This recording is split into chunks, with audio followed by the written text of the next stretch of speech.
All right, on today's episode, we have a 2017 Alfa Giulia 2.0, obviously, and we are going to be resealing the timing chain cover.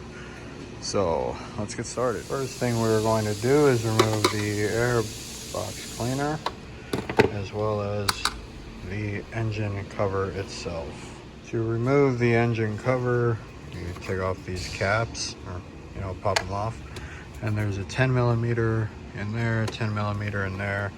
To take off the air box, 10 millimeter bolt there, one connector here. There's two evap hoses underneath with squeeze tabs on the side, so you squeeze and pull them down, and squeeze this tab to remove it on the sides, and then just pull it back.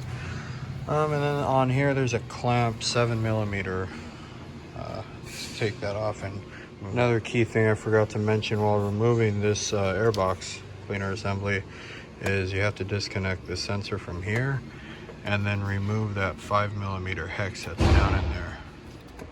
All right, now that we finished the battle removing the air filter housing, which I know some of you are familiar with, we're gonna go ahead and press forward and remove the evap lines with that connect back there. Two squeeze tabs like these on each end. You just squeeze the ends and then pull them out to release them. These two are different, as you can see. And then remove this 10 millimeter bolt here. And once we get that off, we're going to go ahead and remove the serpentine belt guard by disengaging these two wire harness clips here. Just taking a trim tool and pulling them back. And then there's also a 10 millimeter bolt here, a 10 millimeter nut here, and then a 10 millimeter nut here. You can't see them. Let's see if I can get the camera in there so you can kind of see where they're at. There's one here, it's covered in grease, obviously. Then there's the bolt, and then the nut for this side is right there. Once we get that off, we're going to press forward and take off the harmonic balancer cover, which consists of 4 nuts, 2 on each side, which you've seen me take off before in my serpentine belt video. If you have any questions about that, you can go see that video. I'm not going to go too far into that right now. And then we're going to remove the serpentine belt. So let's get started with that. All right, now that we got all that stuff removed, we're going to go ahead and remove the idler pulley, which is a 13 millimeter bolt, the belt tensioner, serpentine belt tensioner, 16 millimeter bolt, the harmonic balancer, 22 millimeter bolt. And in order to get the harmonic balancer off, you need a special tool to hold the harmonic balancer. As you can see, there is a outline inside. It looks like kind of like a hexagon, I guess you could say. And the tool looks like this. If you need a part number, try and find it online. Something similar.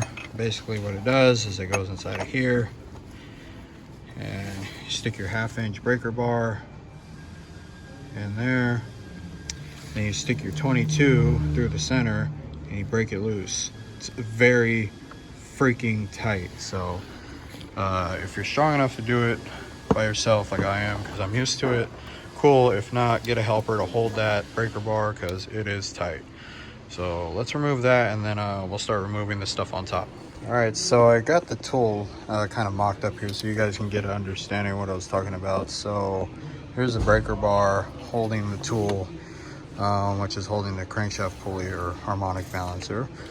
And then the 22 on a long ratchet here, ready to break that bolt loose. So that's how it's set up. And then what I do, because I'm superstitious, is I like to line up the white dot that's on the harmonic balancer to the line here. You don't have to do this because we're not going to be taking apart the timing chain or anything, but I just do it as a precaution because I am superstitious like that. So we'll go ahead and take that off and move on. All right, next we're moving on to this side of the engine. We're going to go ahead and remove the engine side wire harness. We're going to first disconnect this part of the harness, and then disengage this push pin, remove the connector, disengage this push pin, open up this clamp here, remove this 10mm bolt, disengage this hose retainer, disengage this hose retainer, and then we're going to also remove this 10mm bolt there. And then we'll be able to maneuver this wiring harness on top of the engine, remove this cover so we can get a better understanding of what else is going to be needed to be removed. Also disengage this, which I already did, and then remove the push clamp hose there by squeezing the two yellow tabs together and then pulling back. So let's get that off. Here is an important note when removing these two bolts. These are different sizes. This one that came off of here has a big washer on it. Put that over there. This one here, it looks like it is shorter than that bolt. Do not mix those up. Don't put them in the wrong spot. You put this one where this one goes, and you're gonna puncture through this charge air hose, and you're gonna have a leak, which is gonna result in a check engine light. So do not mix those up. So now we're gonna remove the charge air hose. So we're gonna loosen this clamp, squeeze it and lift it up, and then remove it from here. Disengage this hose retainer here. Disconnect this sensor here by pulling the red tab back, squeezing the tab, and then pulling the connector out. We're gonna remove this 10mm bolt there. Disconnect this sensor from here. Take care that when you put this back together, you put it back together like that. Because if you do just leave it hanging out like so, what happens is this lays across here. And what will happen is when you go to put the air, I'm sorry, not the air cleaner housing, the engine cover back on, the two bolts that secure it, one goes here and one goes here. You will pinch and break the wires on this damn sensor. So don't do that, please, because you will have a check engine light immediately. So obviously the wire harness is out of our way, so we don't have to worry about it. Push tab or push retainer here. So push the gray tab, and then you're gonna wiggle the hose and pull it back. This one's not cooperating so much, but there it goes. Just like that. You got that side, and then you got do it again here. You're gonna remove this connector here, which is you pull back the gray tab, push it down, and then slide it back. And very important, this connector back here for this sensor, make sure you do not forget to take this connector off before you pull off this charge air hose. If you do, you are going to break that connector and that sensor. I've seen guys do it many times. Don't be one of those people, please. Once you get those connectors off, go ahead and loosen the 8mm hose clamp here, or use a flathead screwdriver, whichever you prefer. So let's go ahead and get that off and move on to the next one. All right, so we got the charge air hose off. Next, we're going to be getting this wire harness out of the way, which is somewhat of a pain because it goes all over the place. But we'll try and make this as simple as possible so that you're able to see exactly how to do it, because it is a pain in the ass, like I said.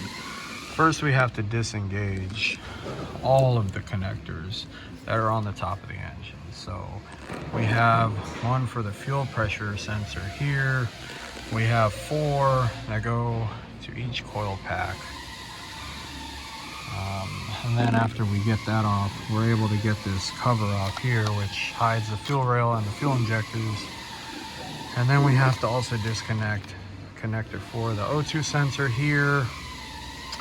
The wire harness is secured via kind of like retaining tabs, I guess you could say, or push pin tabs that are located underneath here. You can't see them.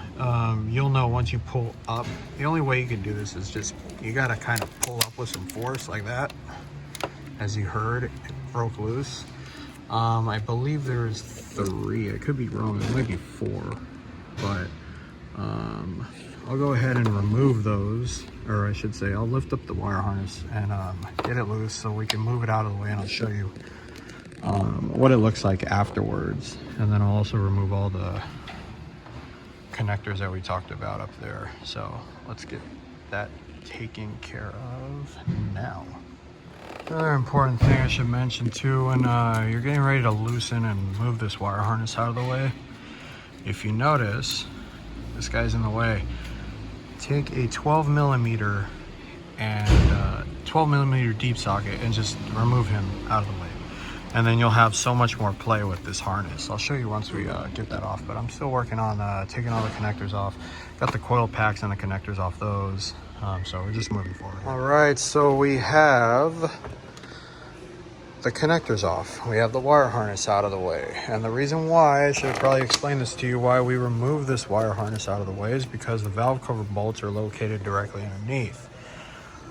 These are the retainers that I was talking about that holds the wire harness in place.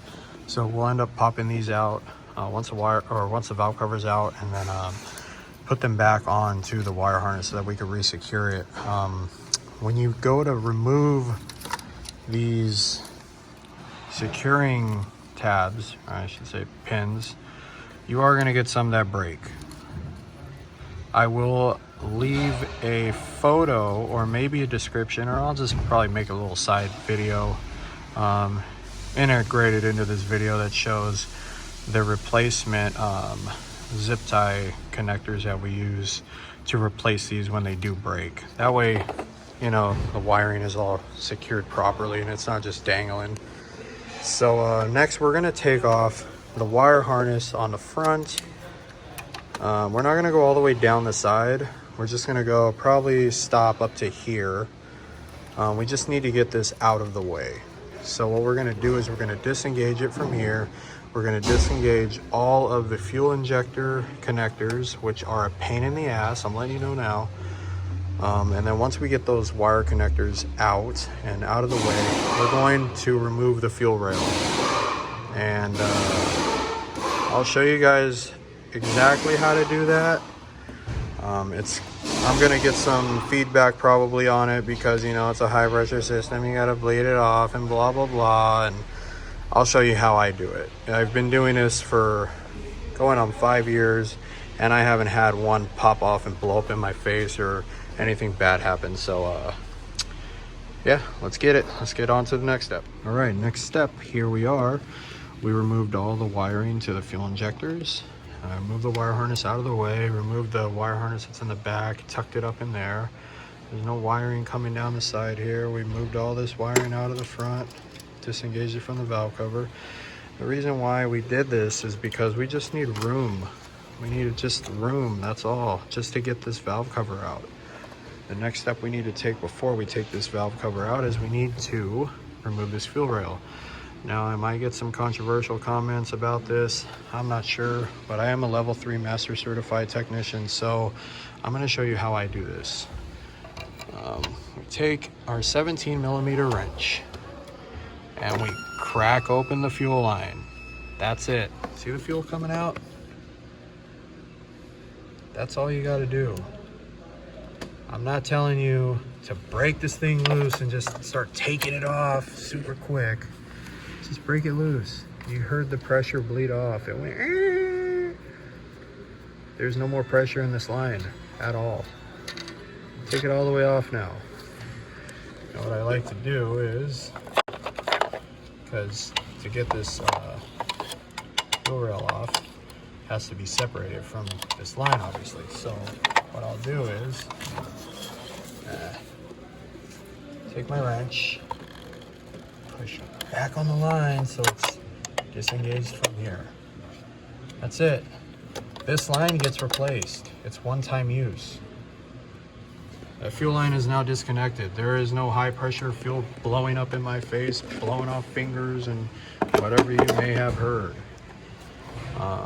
Next, we're taking off these T50 Torx bits. There's 4 of them. Torx bolts, Torx head bolts, however you want to call them. Taking those off, and then we're pulling out the fuel rail. Let's take off those T50 bolts. I'm going to show you how I get this fuel rail out. Because it is direct injection, sometimes they stick, sometimes they don't. 99% of the time I do this, they are never stuck. So all I do is I just take my trim tool, and with very light pressure, I just wiggle it. That's it. As you can see, it's already out for the most part. Look at that.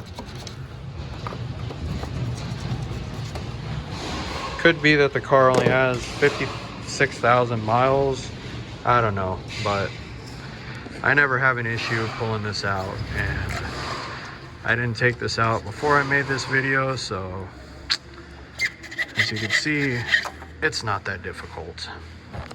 So we'll put this away and move on to the next. The next step, which is the more exciting step, is taking off this damn valve cover. You are going to have 8mm bolts all the way around the valve cover here. There's another one there, another one there, there, all the way around. When you get to this back corner over here, kind of see that sensor that's connected there. There's a 10mm nut. Take off that 10mm nut, and then there's an 8mm stud that holds the valve cover in that corner.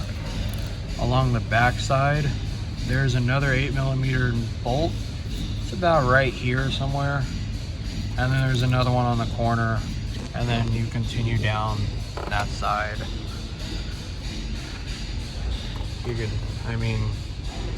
could see that. I mean, it doesn't take rocket science to figure out where they're at. Just follow the edge of the valve cover and you'll find them all. Take those off and pull this valve cover off next. All right, so we got all the bolts off. Also, I should have told you there are some in the middle. There's 4 in the middle. Make sure you get those. I'm doing this in live action right now so I can show you guys how easy this valve cover is supposed to come off. If it's not coming off this easy and you feel like you need to use a big old screwdriver to pry up, you probably missed 1 or 2. So if you just take the corner and just lift it up like that, it comes off. If it doesn't come off that easy, double check. You took off all the bolts. Valve cover is off. This oil is pretty freaking black, man. I think customer may have forgotten an oil change or 2, but regardless, we got the valve cover off. We are doing a major service to this car, so we will be adding an engine oil additive to kind of clean things up inside. So I'm going to lift the car up now and show you what we're going to do underneath before we take the front of this, the front bolts off of the timing chain cover. All right, here we are underneath the vehicle. As you can see, the timing chain cover's up there. And focus, there we go. Timing chain cover's up there. But if you notice, the timing chain cover has bolts holding it on from underneath. And I can't get the third one in this shot here, but I'll try. See if I can get it from under here. Nope, can't get it from under there either. Anyway, so how we get these E10 bolts, they're E10s. Again, E10. We're gonna loosen the rack and pinion. You can use a 14mm wrench that looks like this. Or you could just use a E18, whichever your choice. But I'm just gonna loosen these 2 bolts up about 3/4 of the way, pull the rack and pinion back as far as we can so that we can access those bolts to get them out. All right, so we got the rack and pinion moved out of the way, as you can see. That's how far it took the bolts back. And I did that on each side. So, got the rack and pinion back. Now you can see the E10 bolts that I was referring to. We're gonna get those 3 out now that we've gained some access to that, and lower the car back down. All right, car is back down. Now the fun begins. We are going to remove all of the 10mm bolts that secure the timing chain cover. Now, I want to explain something. The reason why we went ahead and removed those 3 bolts from the oil pan on the bottom is because not only does it hold the timing chain cover itself, but Alfa Romeo and the service instructions tell you to remove the oil pan to do the timing chain cover and to reseal the oil pan. Well, to remove the oil pan, you have to remove the entire front subframe. That is overkill. Like I said, I have done this job too many times to count, and the way that I am doing it, the way that I'm showing you, I've never had one come back leaking, ever. So trust me on this, please. These bolts are all different, I guess different design, I could say. They're all 10mm. You're gonna have studs, as you can see, stud bolts that are in specific locations. Make sure you either draw a map, take pictures, take a video, reference this video, I don't care how you do it. Make sure you put those back in the designed spots. These 2 here are for the cover, or the guard for the Serpentine belt. These 4 down here are for the harmonic balancer cover. Do not forget where they go, or you will be regretting life, because once you put that sealant on this timing chain cover and you pop this timing chain cover back on, you only have about 10 minutes to secure everything before it dries up on you and becomes useless. So you got to know where your bolts go and be very organized. So on another note, there's a bolt back here behind this water pump, or I should say off to the side of this water pump underneath it. That's right where my finger's at. You can't see it, but you will be able to feel it. I got my finger on it now. You're not going to be able to get that bolt off unless you bend this guard back here a little bit.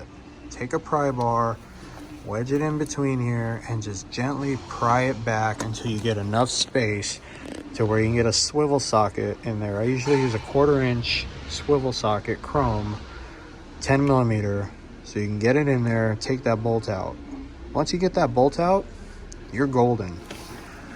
So let's get that done right now so we can get this cover off. All right, we got all the mounting bolts off of the timing chain cover, so it's go time to pull this bad boy off. Another part in which I'm probably going to get a lot of controversial comments on, but like I said, if you don't feel comfortable doing it this way, you don't have to. You can try and find another video that best explains to you how to do this, but this is how I've done it for the last 5 years, and it's worked for me, so I don't plan on changing it. So you could either take this advice or try and figure out a different way to do it. It's totally up to you. You have the right and freedom to do whatever you want. So, but anyway, removing this, we're going to take our pry bar.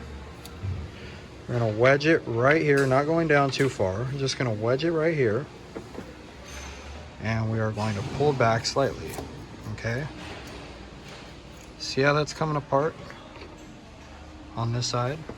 See that? We're not going down too far. We're literally just bracing up against the cylinder head and pulling back slightly. Now, part most of you are not going to like, but I do it this way. Wedge it against here, against the bracket for the AC, and this little tab here. Be careful not to push up against here or hit the sensor. You gotta kind of go in between the two and just push. See how that broke loose? Once that breaks loose, guess what? Guess where we're going? the part where you guys are probably going to have a cow right here. We're just going to go like this now. Just slightly. It's already super loose. Super loose. So it's not like we're putting a ton of pressure on the camshaft itself. And look at that. It's already broken loose. See that? Now we just have to grab it on each side and wiggle it out. So I'm gonna go ahead and do that and show you what it looks like afterwards. Our timing chain cover is out. Now I'm gonna show you the locations of which you need to clean. Obviously everywhere where there's sealant, the timing chain cover went all around the edge. And don't forget, there's 1, 2, 3, 4, 5, 6 spots. Oh, and 7 spots. You also need to make sure you clean and put sealant on. Again, that's 1, 2, 3, 4, 5, 6. And there's another one down here, 7. 7 spots you need to clean, as well as the outside edge where the timing chain cover was. This is the cover. We're gonna clean that up all on the outside.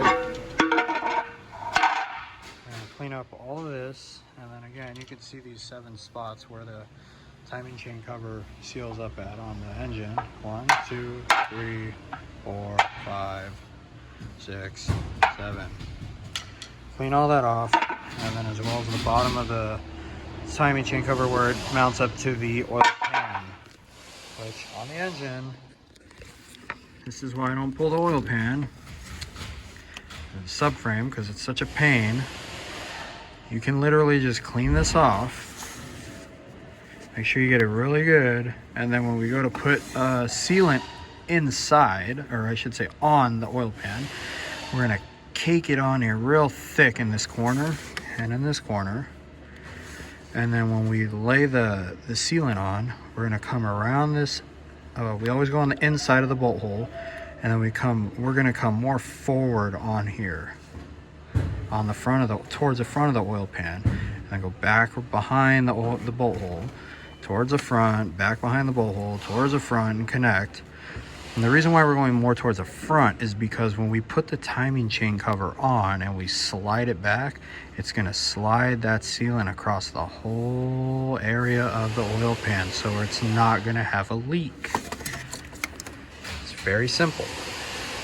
So let me get things cleaned up and we'll show you what it looks like once it's done and all cleaned up.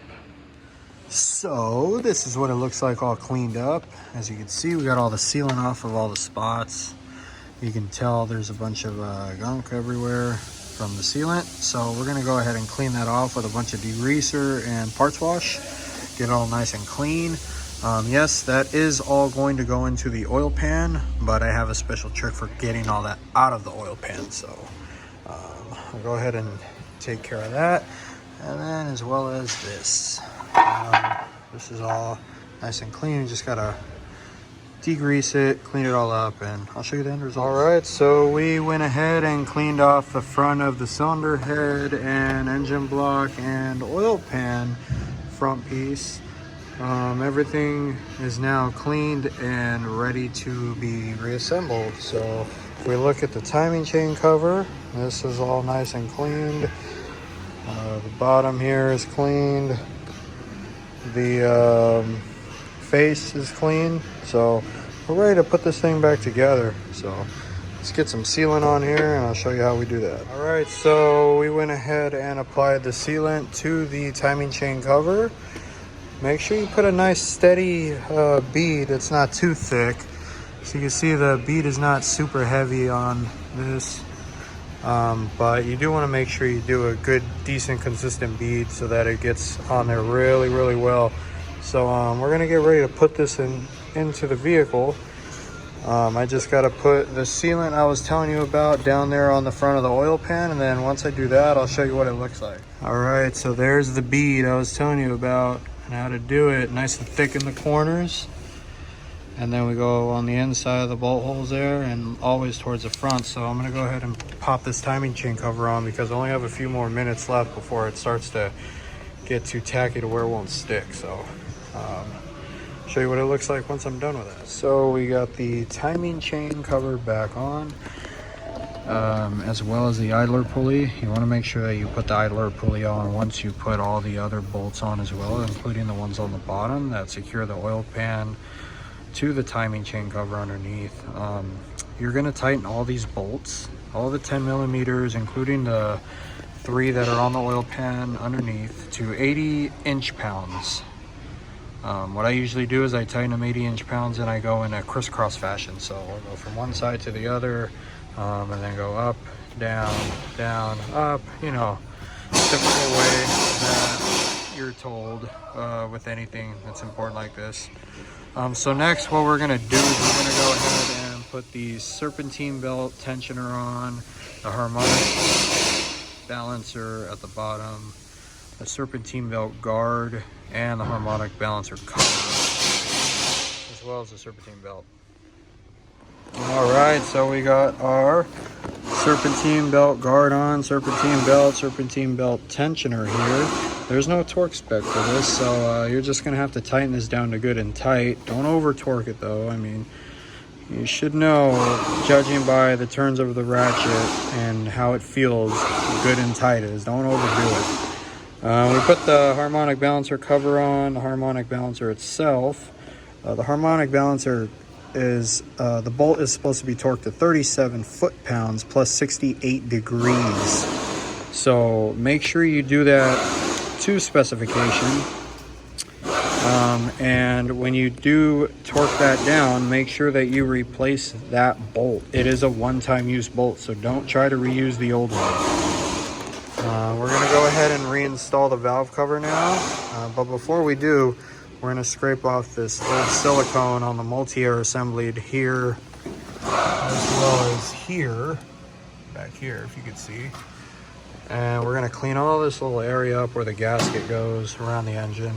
And then we're also going to replace this fuel line, which is a huge pain in the ass. I'll show you a special tool that I have to use to access the other end of that. That's on the high pressure fuel pump, but it is not an easy task, so just know that. So we're gonna get the new parts and move on. All right, so we got the new valve cover gasket installed on the valve cover, and we already went ahead and installed the valve cover. Obviously we got the new fuel pipe in, and it's tight on both ends. So the tool I was referring to is this little doohickey here. It's a 17 wrench, but it came out of a BMW. It was a BMW service tool. I guess it was like a part of a kind of like the spare tire kit where they give you the little extra tools and whatnot. And this was a part of it. It was a 17 on one end, and on the other end was a 19. It was about probably that much longer. So what I did was I measured the distance from the high pressure fuel pump to where that connection is at to the firewall in the back, because it's very limited space, and I cut this tool accordingly so that it would fit just right to where it would grip the 17 millimeter portion, the bolt-on portion on the fuel pump, but also give me enough length to where I have leverage to tighten that down really tight. So that was a tool I got, and believe it or not, that tool came out of a old BMW at the junkyard. So if you're gonna do this yourself and you want to make a specialty tool, there you go. So we got the valve cover in. Now we're gonna start plugging things back in. We also got the fuel rail in, obviously, because we had to put that in to get the fuel in, and duh. So torque specs for these guys, if I'm not mistaken, were 25 foot-pounds. I'll double check on that and get back to you, but yeah, we're gonna start moving forward now and start plugging things in and getting the wire harness all put together. Correction, these bolts here are torqued down to 17 foot-pounds. 17 foot-pounds. All right, now we're gonna start laying the wire harness back on. So the wire harness is now laid in. Obviously we put everything pretty much back together. So once the wire harness was laid down, everything just kind of pieces back together. So ECM's connected, routed behind there. We put the cover on the side, remember that. The charger hose is on. Connected those two back there. And yeah, we just gotta put the airbox cleaner on now and put some fluid in her and start her up. All right, so we got the air cleaner back on, we got the engine cover on, we got 5.5 quarts of oil in the car, and the car is currently running, obviously. No check engine light on, which is awesome. No leaks, which is even more awesome. So thank you guys for watching. Please like the video, subscribe to the channel, and let me know in the comments what you guys want to see next. And I'll try and make that happen for you. Until next time, guys.